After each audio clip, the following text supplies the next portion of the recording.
Hey guys, it is Friday here in West Virginia, and today it's our Free It Friday video, and we are going to unbox the latest version of the 96 Impala SS from Hot Wheels.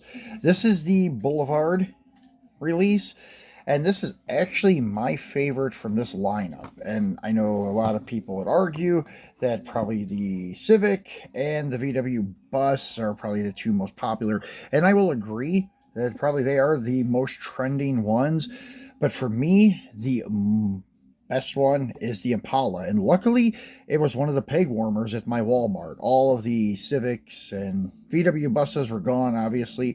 There were still a couple of Miatas, and then there were a Cosworth and a Impala. So I grabbed the Impala. So got lucky. Actually, there were two of them, surprisingly. The other one I already sold, but this one I am keeping and putting in my collection.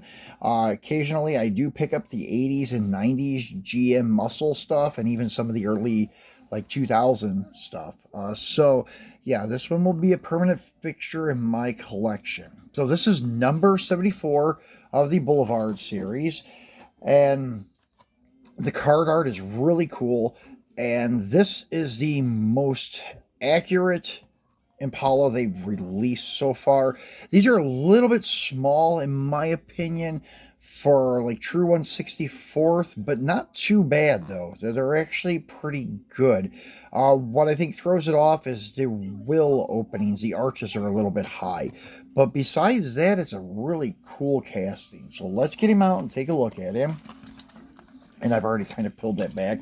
And honestly, like if you're careful, as I've showed you before, you can peel it up and not tear the photo in the background too much. And you can actually reseal these if you wanted to, or at least put it in a Protecto pack on the card if you wanted to, and it would display nicely.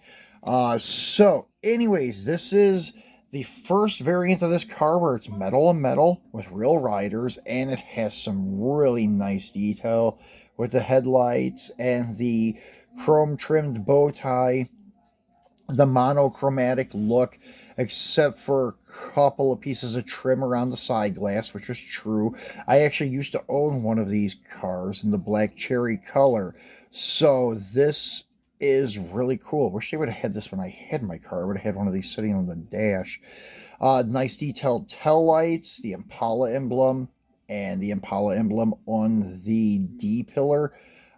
So pretty cool casting. The wheel choice is even really good. Obviously, it's not like the stock wheels, but it does look like the wheels that a lot of people put on it, like the IROC style wheels, or just a 5-spoke that's like a 20 or 22 inch, which looks fabulous on these cars.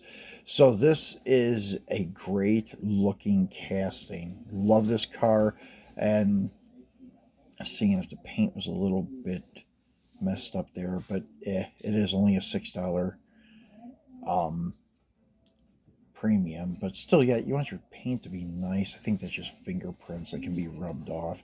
So very cool car, and that's pretty much all we have for today, guys. Very short video for today. We may be back again this weekend, and as you can see, the Roadrunner from our Mopar Auto Hauler set did become a permanent fixture of my collection, and it became part of this diorama. As you can see, sitting back here in the old barn with a Jags parts box on top of the roof. So pretty cool piece. I just wanted to point that out because you guys seen that unboxing this past Monday.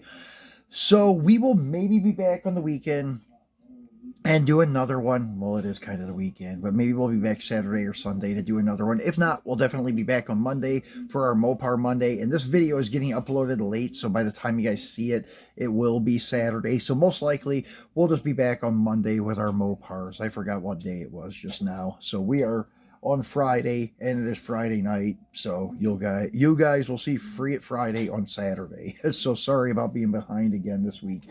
So thanks for watching, guys, and enjoy your weekend. See you on Mopar Monday.